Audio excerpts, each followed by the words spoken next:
Okay, म्हणजे मला असं वाटतंय की आपण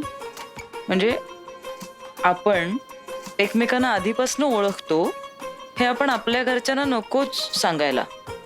म्हणजे उगाच तो मग आपला सगळा इतिहास आणि त्या चर्चा म्हणजे ते आयडियली बेस्ट बेस्ट.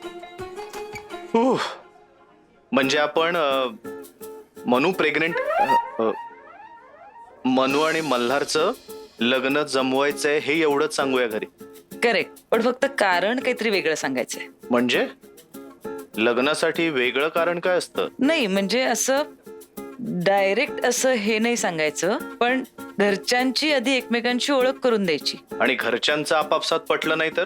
म्हणजे असं होऊच शकतं ना, ही माणसं आम्हाला आवडलीच नाहीत असं वाटूच शकतं त्यांना. म्हणजे मनू आणि मल्हारने स्टँड घ्यायचा. म्हणजे तिने म्हणायचं की मला हाच मुलगा आवडलाय, त्यांनी म्हणायचं की मला हीच मुलगी आवडलीय. फक्त ओळख वेगळ्या कारणाने करून द्यायची. कळतंय का? नाही जमणार. इथे आपलं जमलं नाही तर ते तर आपले आई बाप आहेत.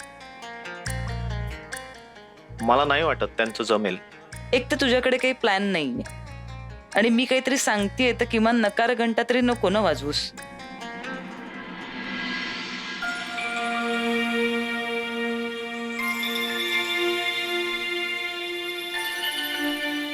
थँक्यू. Sir main course. तेच ठरतंय. पुढे काय करायचं ते ठरवतोय, मग सांगतो. Okay sir. मल्हारचे हे प्रताप घरी कळल्यानंतर मला तर आईचा असा चिडलेला चेहराच डोळ्यासमोर येतोय. कार्ट्याने खानदानाचं नाव बर्बाद केलं. तेच सांगते. अशी काही केलीस ना तर जीभ पोळेल. थोडं थांबून कुंकर घालून गार करून प्यावं लागणार आहे. एकदम सगळं सांगितलं तर वाट लागणार आहे आपली. त्यामुळे आधी ओळख आणि मग लग्नाचा विषय असंच करायला लागणार आहे आपल्याला. कळतंय का? आणि यात 6 महिने गेले तर आपण असं केलं तर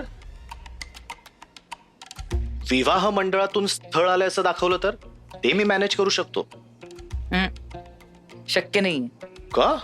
अरे आमच्या शेजारच्या काकू आहेत, आईची घट्ट मैत्रीण आहे. त्यांनी कॉन्ट्रॅक्ट घेतलंय जवळपास आमच्यासाठी स्थळ आणायचं. त्यामुळे वेगळ्या कुठल्या तरी विवाह मंडळातनं आमच्यासाठी स्थळ आलं हे होऊच शकत नाही. आमच्यासाठी म्हणजे तुझ्यासाठी पण का? म्हणजे मनू साठी. अच्छा, म्हणजे तुझं लग्न झालंय का? नाही म्हणजे नाव बदललं नाहीये म्हणून विचारावंसं वाटलं. मी लग्नानंतर नाव बदलणार नव्हतेच. पूर्ण एपिसोड पाहण्यासाठी आत्ताच डाउनलोड करा अल्ट्रा झकास मराठी OTT ॲप.